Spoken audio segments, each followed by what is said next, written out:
Assalamu alaikum. आज ती बोझो तुम जे नमन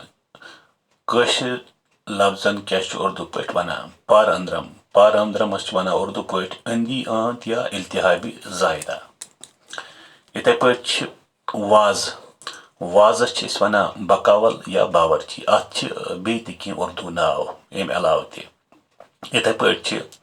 दंद खोकुर यस दंद आसन रोदमत तस पोपला वनान पोपला